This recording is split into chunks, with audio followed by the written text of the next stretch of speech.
This has absolutely nothing to do with the American dream of becoming a homeowner. It has nothing to do with buying a house to build generational wealth. It has nothing to do with if you rent, then you're just making someone else rich. And it certainly doesn't have anything to do with buying a house because a house is an asset. I decided to take on mortgage debt for a very specific reason.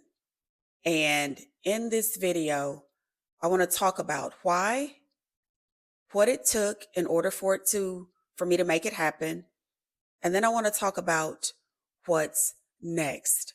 I recently watched a video of a young lady talking about all of the wrong reasons that led to her buying a house. And it all boiled down to this lie that we're told in America that when you are a certain age, you should be a homeowner. When you have reached a certain income status, you should be a homeowner. And this young lady was seriously regretting having gotten into mortgage debt. Then I'm going to refer to it as mortgage debt interchangeably with buying a home, because in my opinion, with what I know now, this is really what this is about. Mortgage debt. This has nothing to do with a dream home or anything along those lines. For me, the why boiled down to two specific things: business reasons and personal reasons. And if the business reasons didn't line up, then I had to take all of the personal reasons off of the table. The why for me right now, with the way that the home buying market is, the housing market is in America at the time that this video is being recorded, the why for me was because the numbers made sense for me. I currently live in Austin, Texas, and I made several videos back in 2021 at the peak of home buying frenzy, after the pandemic. And I talked about in those videos how being able to purchase a home would require me moving, out of this city.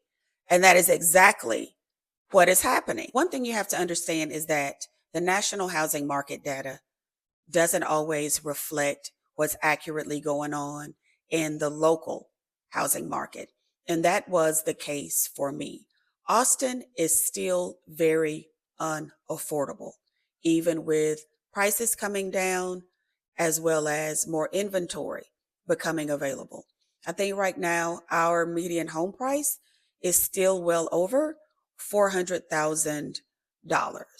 And to continue to live in the area that I'm living in now, as a buyer, I would not have gotten nearly the bang for my buck as I'm getting by moving to North Texas. When I looked at all of the numbers, I came up with the maximum dollar amount per month that I was willing to pay extra over what I'm currently paying for rent.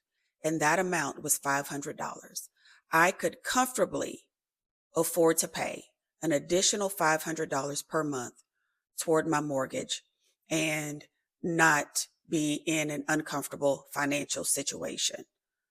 By moving to North Texas, I came in under that amount.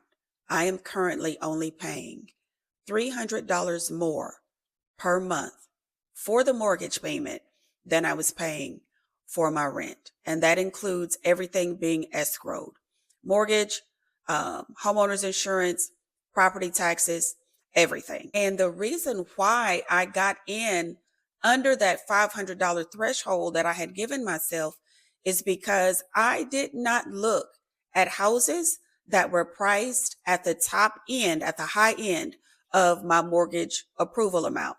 I stayed well below that amount. I didn't get tempted in any way because I knew that if I were to look at something that was higher priced, I would probably find something that I liked that was higher priced.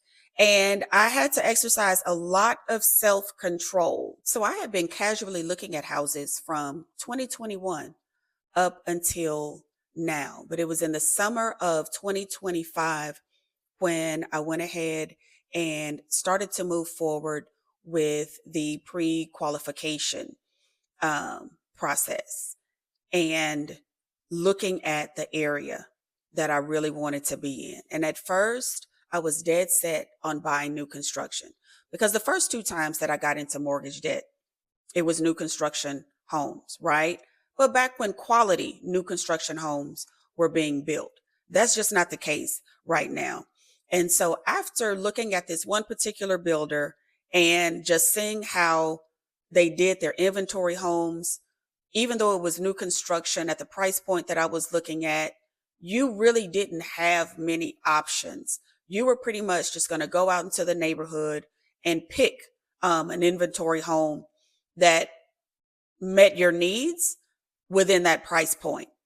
And I wasn't going to be able to have the options of building something and making the selections that I wanted to make without going up into that high end of my pre-approval mortgage amount. And I just wasn't going to do that. So I switched over to looking at existing homes. What did it take to make this happen? The first thing was making the very hard decision to leave a city that I have lived in for over 30 years. That was the biggest decision of all.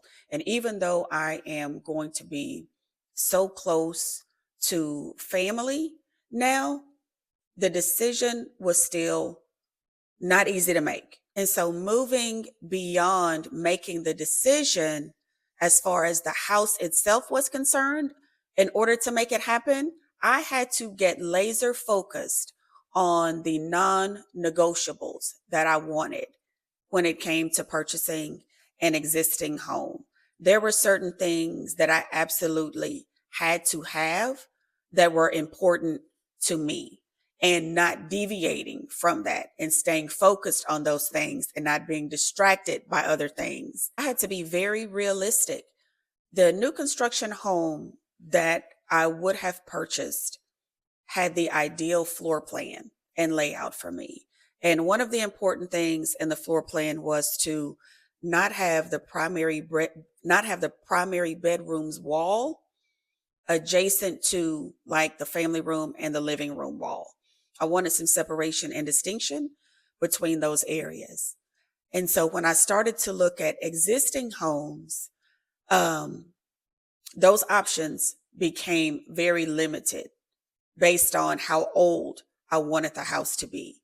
I didn't want to purchase anything that was 10 years older, right? Older than 10 years. And so I managed to do that. The home that I ended up getting was built in 2020. And even with it being built in 2020, I looked very closely at when did construction start in 2020 and when did construction end in 2020, because we had all kinds of supply issues and labor shortages and all of those things that impacted home construction at that time. So when I started looking, at the floor plans, and I realized, okay, I'm probably going to end up with the floor plan where the primary bedroom and the family room walls, touch each other. So what other non-negotiables, can I look at that point? I didn't want a massive yard. That's not necessary for me. I wanted a nice kitchen. Um, I wasn't concerned about being close to schools. None of the things that I had to take into consideration the other two times when I took on mortgage debt. But it did involve being super specific about the things that I did want and being super specific about the things that I didn't want. One thing that I had on my side during this entire process was a very, very good real estate agent. And she made this process so easy. She saved me so much money, and she went above and beyond in every area that she possibly could in this process. There were no fear-based buying tactics. There was never a mention of, you need to hurry up because interest rates are going up.